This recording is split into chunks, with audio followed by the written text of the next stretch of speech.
চিত্রা কুকিংসের পক্ষ থেকে স্বাগত জানিয়ে আমি আবার আজকে একটি নতুন ভিডিও নিয়ে আপনাদের কাছে হাজির হয়েছি। আমি আজকে দেখাবো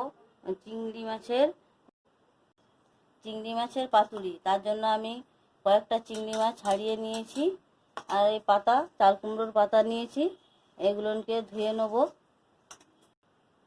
পাতাগুলো ধুয়ে নিয়েছি। এবার আমি এই যে ধুয়ে রাখা চিংড়ি মাছগুলোকে কুচু কুচু করে নেব।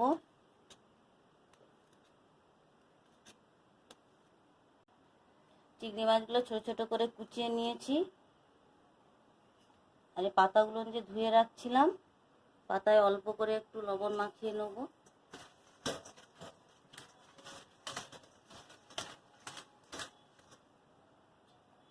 এবার এই চিংড়ি মাছের মধ্যে কয়েকটা মশলা দিয়ে দেবো।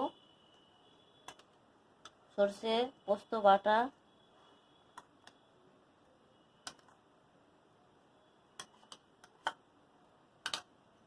আর দিয়ে দেবো পেঁয়াজ বাটা, লবণ চিংড়ি মাছে দিয়ে মেখে নিয়েছি। কাঁচা তেল দিয়ে দেবো।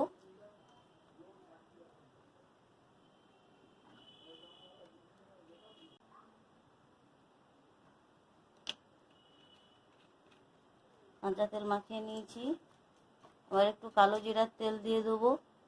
জেলে দিয়েছি।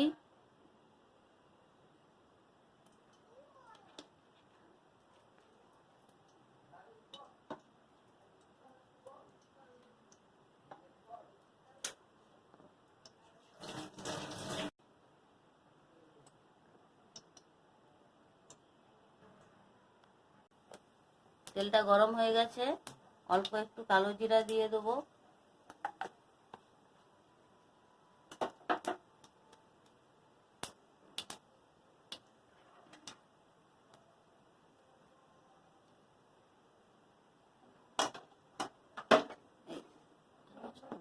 তেলটা চিংড়ি মাছের মধ্যে মশলা দিয়ে মাখিয়ে রেখেছি তার মধ্যে দিয়ে দেবো।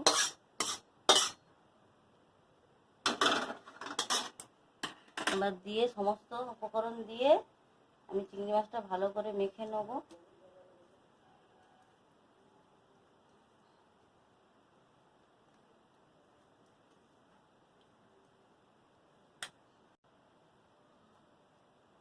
অল্প একটু লঙ্কা গুঁড়া দিয়ে দেবো।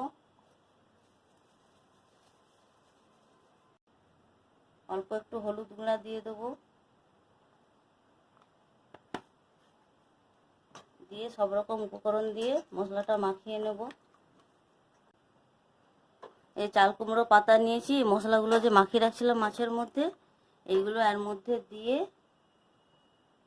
কুচানো মাছগুলো মশলা দিয়ে যে রেডি করে রাখছিলাম এবার পাতার মধ্যে ভরে নেবো। আমি চাল কুমড়ার পাতা নিয়েছি।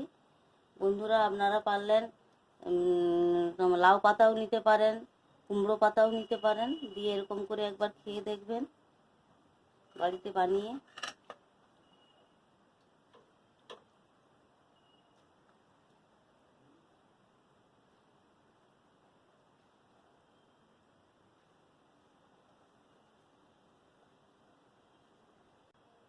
পাতাগুলো আমার চিংড়ি মাছ ভেতরে পুর দিয়ে কীরকম মুড়া হয়ে গেছে।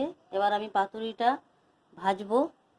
কড়াই জেলে দিয়ে কড়াইয়ে তেল দিয়ে দিলাম পাতুরিটা ভাজার জন্য। এবার পাতাগুলো কড়াইয়ে দিয়ে দেবো।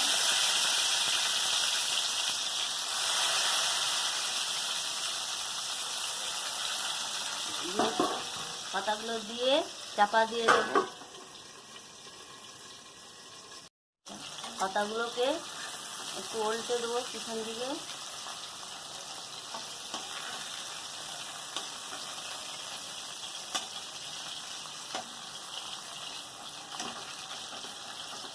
ঢাকাটা খুলে দিয়েছিলাম, এবার ঢাকাটা খুলে দেখবো। অল্প আঁচে দিয়ে আস্তে আস্তে করে এগুলো ভাজতে হবে। আবার উল্টে দিচ্ছি, তাহলে ভিতরে মশলাটা পুরোটা ভাজা ভাজা হবে, সিদ্ধ হয়ে যাবে চিংড়ি মাছ।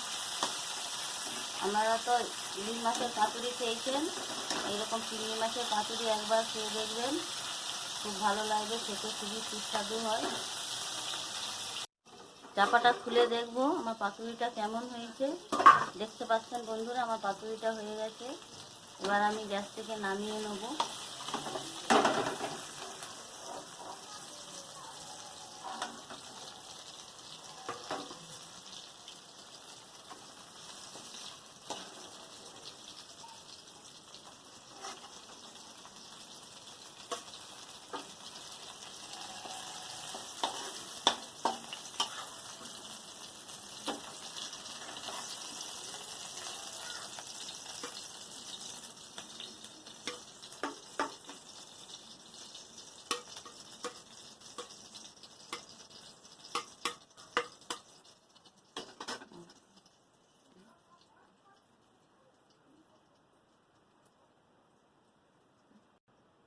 দেখতে পাচ্ছেন বন্ধুরা, আমার পাতুরিটা হয়ে গেছে চিংড়ি মাছের। আমার এই রান্নাটা যদি আপনাদের ভালো লেগে থাকে, লাইক কমেন্ট সাবস্ক্রাইব করবেন, তাহলে আপনাদের কাছে আরও নিত্য নতুন রেসিপি নিয়ে হাজির হব। এখানে আমার রান্না শেষ করলাম।